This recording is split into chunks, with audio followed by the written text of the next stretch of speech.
Breaking ન્યૂઝથી શરૂઆત કરીશું। સુરત શહેરમાં મેઘાવી માહોલ જામ્યો છે। પીપલોદ, રાંદેર, અડાજણમાં વરસાદી માહોલ છે। આસપાસના વિસ્તારમાં પણ વરસાદી માહોલ। તો આપ જુઓ, એક સમયના વિરામ બાદ ફરી એકવાર વરસાદની શરૂઆત થવા જઈ રહી છે। સુરતના દ્રશ્યો મેં આપને બતાવી રહ્યા છે। અલગ અલગ વિસ્તારો છે પીપલોદ, રાંદેર કે જ્યાં ધીમી ધારે વરસાદ વરસ્યો છે।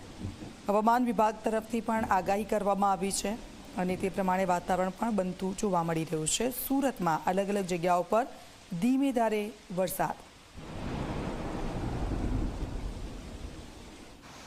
હવામાન વિભાગ દ્વારા સુરત સહિત દક્ષિણ ગુજરાતમાં 3 દિવસ સુધી ભારે વરસાદની આગાહી આપવામાં આવી છે। ત્યારે ખાસ કરીને સુરત શહેરની વાત કરીએ તો સુરત શહેરમાં વહેલી સવારથી ધોધમાર વરસાદ વરસી રહ્યો છે। સુરતના પીપલોદ, અડાજણ, રાંદેર, વરાછા, કતારગામ સહિતના વિસ્તારોમાં ધોધમાર વરસાદ વરસી રહ્યો છે। હાલમાં પણ સીધા દ્રશ્યો જોઈ શકો છો। સુરત એરપોર્ટ રોડ ખાતેના સીધા દ્રશ્ય છે, જ્યાં વરસાદ જે રીતે મન મૂકીને વરસી રહ્યો છે, ત્યારબાદ સુરતી લાલાઓમાં ખુશીની લહેર જોવા મળી રહી છે, કારણ કે વરસાદે જે રીતે વિરામ લીધો હતો ત્યારબાદ વાતાવરણમાં સૌથી વધુ બફારાનું પ્રમાણ જોવા મળ્યું હતું। હાલમાં જે રીતે વરસાદ વરસી રહ્યો છે, જેને કારણે વાતાવરણમાં ઠંડક પ્રસરી છે।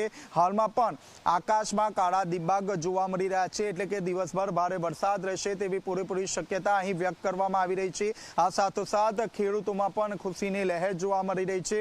વરસાદના વિરામને લઈને જે ઊભો પાક છે તેને પૂરતું પાણી મળ્યું ન હતું, પરંતુ હાલમાં જે રીતે વરસાદ વરસી રહ્યો છે, જેને કારણે જે ઊભો પાક છે તે ઊભા પાકને પૂરતું પાણી મળી રહેતા જગતના તાત ખેડૂતોમાં પણ ખુશીની લહેર જોવા મળી રહી છે।